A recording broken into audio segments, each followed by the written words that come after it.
ಯಾವ ರೇವಣ್ಣವರು ಹಗಲು ರಾತ್ರಿ ದುಡಿದು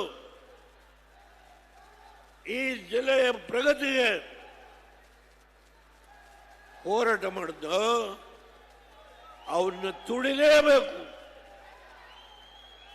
ಸ್ವಲ್ಪ ಸಮಾಧಾನ, ಅವನ್ನ ತುಳಿಲೇಬೇಕು.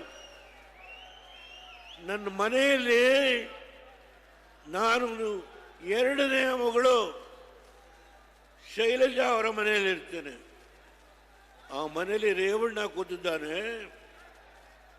ಪೊಲೀಸ್ನವರು ಬಂದು SIT ಅವರು ನಿಮ್ಮನ್ನ ಅರೆಸ್ಟ್ ಮಾಡಿದ್ದೀವಿ ಬನ್ನಿ.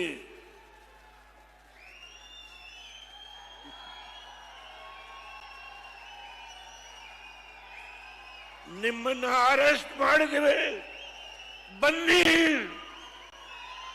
ಈ ಮಾತನ್ನು ಹೇಳಿದವರು SITಯ ಅಧಿಕಾರಿಗಳು. ಇವತ್ತು SITಯ ಅಧಿಕಾರಿಗಳಿಗೆ ಉಡುಗೊರೆಯನ್ನು ಕೊಟ್ಟಿದ್ದಾರೆ.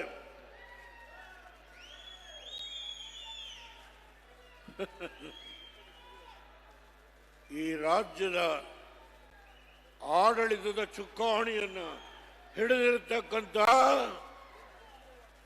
ನಮ್ಮ ಎದುರಾಳಿಗಳು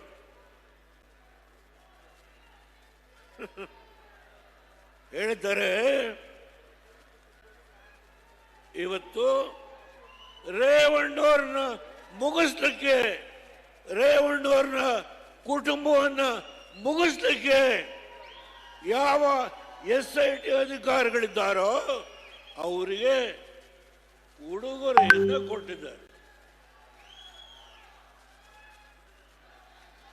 ಉಡುಗೊರೆಯನ್ನು ಕೊಟ್ಟಿದ್ದಾರೆ. ಯಾವ ದೇವೇಗೌಡ,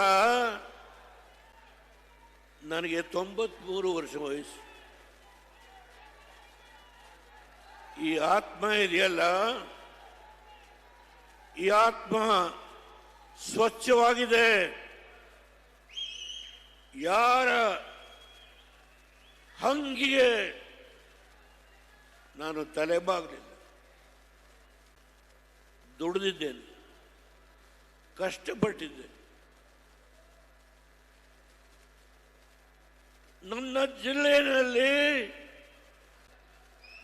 ಒಂದು ಸಾರಿ ನನ್ನನ್ನು ಸೋಲಿಸಿದ್ರು ಹೊಳೆ ನರಸೀಪುರದಲ್ಲಿ. ಕಾರಣ, ಒಂದು ಸಿನಿಮಾ ಥಿಯೇಟರ್ನ ಕಟ್ಟಿದ್ರು ಅಂತ ಹೇಳಿ ಅದಕ್ಕೆ ದೊಡ್ಡ ಅಪಪ್ರಚಾರ. ನನ್ನ ಸೋಲಿಸಿದ್ರು. ನಾನು ಅದ್ರ ಬಗ್ಗೆ ಚರ್ಚೆ ಮಾಡಲ್ಲ. ಆದರೆ ಯಾವ ದೇವೇಗೌಡನ್ನ ಸೋಲಿಸಿದ್ರೋ ಅದೇ ದಿನ 91ರಲ್ಲಿ ಇದೇ ಹಾಸನ ಜಿಲ್ಲೆಯಿಂದ ನನ್ನನ್ನು ಲೋಕಸಭೆಗೆ ಕಳಿಸಿ. ಆ ಪುಣ್ಯಾತ್ಮರಿಗೆ ನಾನು ತಲೆಬಾಗಿ ನಮಸ್ಕಾರ ಮಾಡ್ತೀನಿ. ಈ ಜಿಲ್ಲೆನಲ್ಲಿ ಜಿಲ್ಲಾ ಪಂಚಾಯತಿ,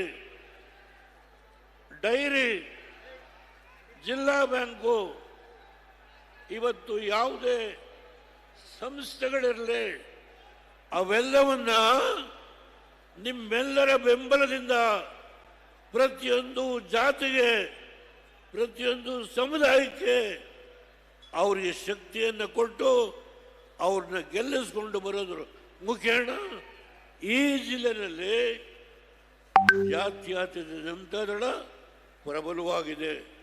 ಇದನ್ನು ಮುಗಿಸ್ಬೇಕು. ಎರಡೂ ಕಾರ್ಯಕ್ರಮ ಯಾರು ಆಡಳಿತ ನಡೆಸ್ತಾ ಇದ್ದಾರೋ ಅವರಿಗೆ ನಿಮ್ಮ ಆಟ ನಡೆಯೋದಿಲ್ಲ. ನಾವು ಇದ್ದೇವೆ.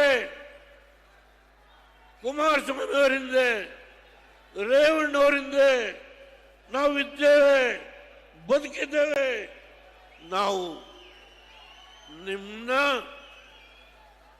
ಇವತ್ತು ಚೆಲ್ಲಾಟ ಆಡಿ ರೇವಣ್ಣವ್ರನ್ನ ನನ್ನ ಜೊತೆ ಕೂತಿದ್ದಾರೆ, ಬನ್ನಿ ಅವರಿಗೆ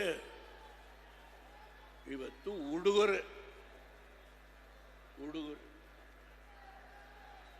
ಕಾಲ ಬರುತ್ತೆ,